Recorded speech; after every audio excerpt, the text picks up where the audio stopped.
Pemirsa, nilai rupiah terhadap dolar Amerika Serikat sudah menyentuh angka 17.847 per dolar Amerika. Pelemahan nilai tukar rupiah ini membuat sejumlah warga panik.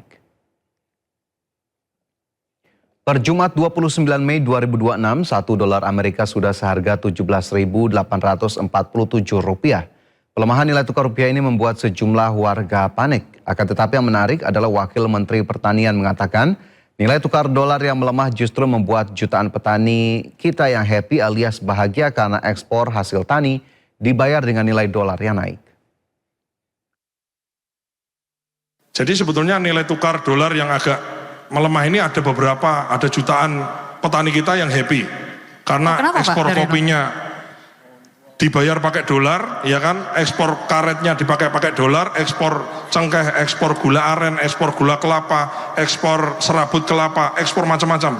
Saya sudah meresmikan ekspor UMKM mungkin di 8 koperasi desa, di Banjarnegara, di Jember, kemudian di Banyumas, kemudian di Jawa Timur, di Kulon Progo, di Jogja, dan happy. Jadi tentu saja ini jadi tantangan, betul nilai tukar ini juga ada mungkin beberapa kebutuhan pangan kita yang masih ekspor, tapi selama kita bisa genjot ekspor dengan nilai tukar ini, bisa jadi krisis ini menjadi sebuah opportunity yang besar bagi Indonesia. Kita mandiri di sektor pangan, bahkan kalau surplus kita bisa ekspor. Ya, dengan naiknya nilai tukar dolar, pemirsa, harga ekspor hasil tani juga akan mengalami kenaikan. Seperti yang disampaikan Wakil Menteri Pertanian Sudaryono, banyak petani happy karena nilai tukar dolar Amerika Serikat menguat.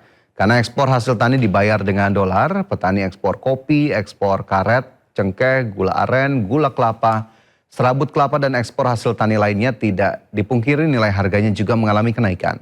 Upaya merubah tantangan krisis justru menjadi kesempatan, tentu bisa saja diwujudkan dengan kerja keras dan memaksimalkan kemandirian hasil tani. Ditambah dengan kualitas hasil tani yang tinggi bisa membantu para petani meningkat dari sisi penghasilan.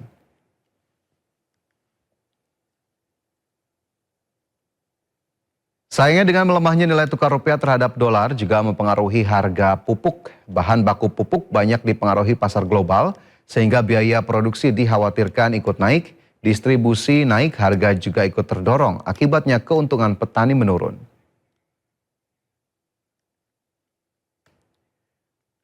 Banyak juga barang-barang yang masih bergantung pada impor. Jadi meski pendapatan ekspor petani naik karena nilai tukar dolar, namun dikhawatirkan harga pemenuhan kebutuhan hidup sehari-hari juga meningkat.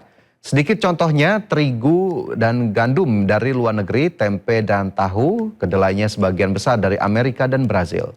Yang harus diperhatikan, jangan sampai ketika dolar naik, biaya impor naik, harga barang juga ikut naik.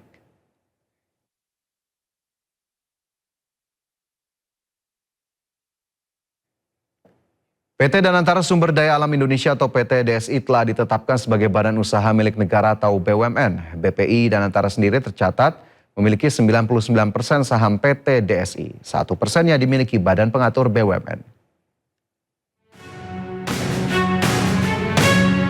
Chief Operating Officer BPI Danantara yang juga sebagai Kepala Badan Pengaturan BPBUMN, Doni Oskaria menyatakan, Danantara Indonesia telah memiliki 99% saham PT Danantara Sumber Daya Indonesia atau DSI, sementara sisanya 1% dimiliki oleh BPBUMN.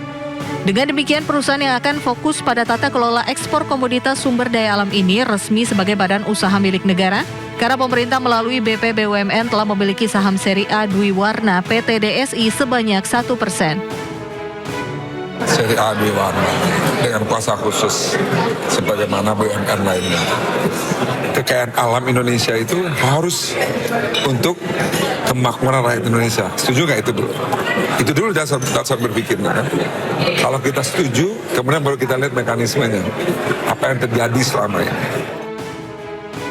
Sebelumnya, PT Danantara Sumber Daya Indonesia didirikan pada 18 Mei 2026 berstatus sebagai perusahaan swasta nasional. Danantara Sumber Daya Indonesia sendiri akan menjadi eksportir tunggal komoditas sumber daya strategis, mulai dari komoditas kelapa sawit, batu bara, dan juga paduan besi. Dari Jakarta, Riki Anwar di IJX Channel. Dewan Ekonomi Nasional mendukung kebijakan ekspor komoditas strategis melalui satu pintu melalui PT Danantara Sumber Daya Indonesia. Nantinya pungutan ekspor yang biasanya dilakukan oleh Bea Cukai bisa dialihkan ke DSI lewat sistem yang terintegrasi. Ketua Dewan Ekonomi Nasional Luhut Binsar Panjaitan optimistis akan lembaga yang baru dibentuk Presiden untuk melakukan ekspor satu pintu. Luhut menilai keberhasilan lembaga tersebut akan seperti integrasi data pengelolaan dan pengawasan komoditas pertambangan melalui sistem informasi mineral dan batubara atau SIMBARA yang sudah dilakukan pemerintah yang terbukti menghemat sampai 40%. Dengan adanya Danantara, Sumber Daya Indonesia dipandang mampu melakukan penghematan lebih dari itu untuk menambah penerimaan negara. Tak hanya itu, Luhut juga memberi sinyal besar soal masa depan Direktorat Jenderal Bea dan Cukai seiring pembentukan BUMN Ekspor, di mana pungutan ekspor yang biasanya dilakukan oleh Bea Cukai nantinya bisa dialihkan ke DSI lewat sistem yang terintegrasi. Terlebih, Luhut menyebut nantinya Bea Cukai hanya akan melakukan pengawasan dan disarankan menggunakan ekosistem digital berbasis AI. Sumber daya alam, saya kira itu benar sekali, memang transfer pricing sangat banyak.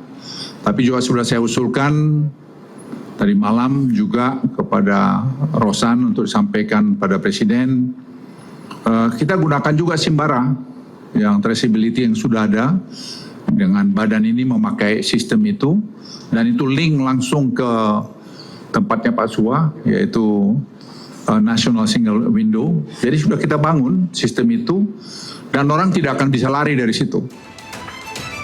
Sebelumnya, pemerintah menerbitkan peraturan pemerintah tentang tata kelola ekspor komoditas sumber daya alam pada 3 kegiatan ekspor komoditas mulai dari minyak kelapa sawit, batu bara, dan paduan besi dilakukan oleh BUMN Ekspor dalam hal ini Danantara Sumber Daya Indonesia.